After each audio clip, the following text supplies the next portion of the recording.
Here's the easy concept that isn't discussed. Diathermal and adiabatic walls and stellar metamorphosis. I have this paper. It was a simple idea I wrote June 1st, 2020. The walls that permit the transfer of heat between system and surroundings are diathermal. Walls that do not permit the transfer of heat between system and surroundings are adiabatic, meaning they're good heat insulators, thermal insulators. Young stars' walls are diathermal in shine, as their outer walls, the photosphere, directly transfers heat to outer space, which acts as a tremendous eternal heat sink. So the star just radiates its heat outwards. It's really young, really hot. As the stars age, the ionized hydrogen combines with itself, forming hydrogen gas, which has an extremely high thermal heat capacity and makes the star's outer walls adiabatic. I'm not sure if I'm pronouncing that correctly. Basically, the star gives itself its own thermal blanket when the ionization and recombination process slows down, and it internalizes the heat and prevents the star from losing heat at a faster rate as it did when it was younger. What this means is that stars, as they evolve, become insulating and trap their heat for longer periods of time as they form the planet in their interiors. I guess I just said that twice. Hello, Celeste. And we can directly observe this heat transfer just by standing outside on a sunny day.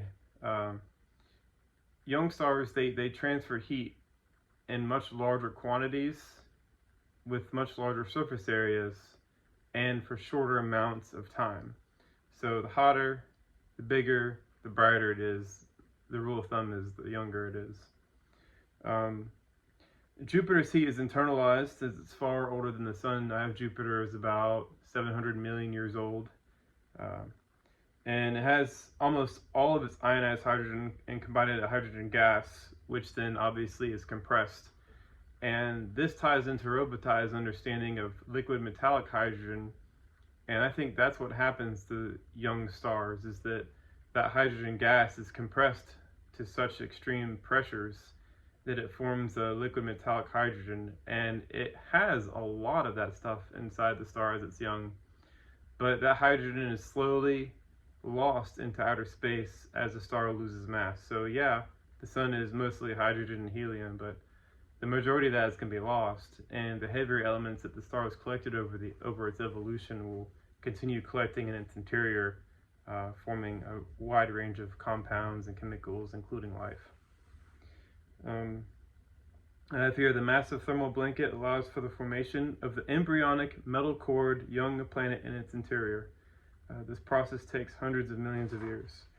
So basically what happens, I have a little notebook here. You have a young hot star, which is diathermal.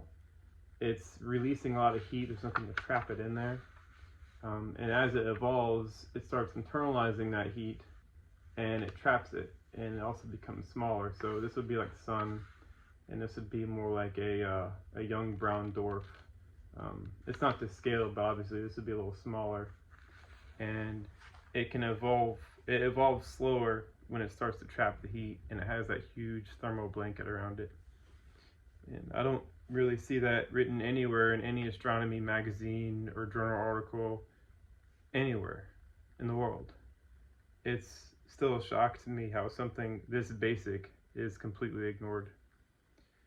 Well, there it is, y'all. Hopefully it helps you guys understand things a little better. Think about the objects as having large thermal blankets. Earth still has a thermal blanket. I mean, most of its atmospheric thermal blanket is dissipated and it's gone. But it has a rocky thermal blanket now because those compounds, those heavier compounds which combined into rocks and minerals, have still trapped the heat internally, where obviously the magma is in the interior regions of the Earth. It's still cooling off even to this day, even though it's 4.5 billion years old. But it's something fun to think about. All right, later, y'all.